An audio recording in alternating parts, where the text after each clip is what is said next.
All right, well, let's do it a slightly better way. Let's make use of operators, the plus, minus, multiplication, division stuff, so that we can, start to kind of make sense of this thing.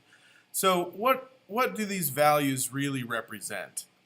Well, this 200 by 200, like I said, represents the center point of our circle, which we want to be half of the size of the window so that it's in the center. Well, we can just write it that way so that we remember kind of what the value actually is in relation to the size. So here it's just the size, 400, divided by 2. This one is also 400 divided by 2. And this one, 400 divided by 2. This one, 400 divided by 2. I've just copied and pasted this stuff.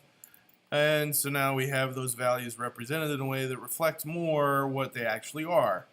And then we can do the same thing with the size of the circles. So like this one needs to fill the whole thing. Well, this one is 3/4, 3 divided by 4, of the entire width. So instead of writing it that way, we can say 400 times 3 divided by 4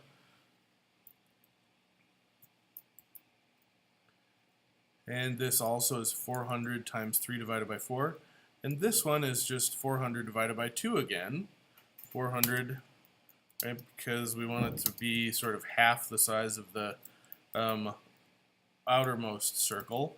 So we have these things represented as kind of, or by operators that'll allow us now to just change the 400 to the same number everywhere. We won't have to do the math ourselves. The computer can offload the math.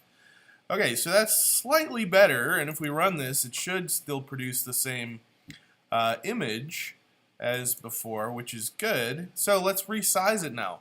Instead, okay, so let's say we want this thing to be 300 by 300. And so everywhere we see a 400, we just now need to change it to a 3.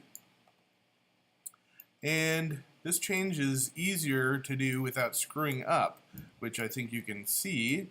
We just have to identify all of the 400s and adjust them. And the computer runs the math for us now so that our target symbol will be resized to a 300 by 300 window with all of the proportions remaining intact, which is useful, but it's not great yet. It's better than before, where we have to do all the math ourselves and like maybe screw it up, but it's not great yet. And we're going to get to a place where it's much more reusable and powerful.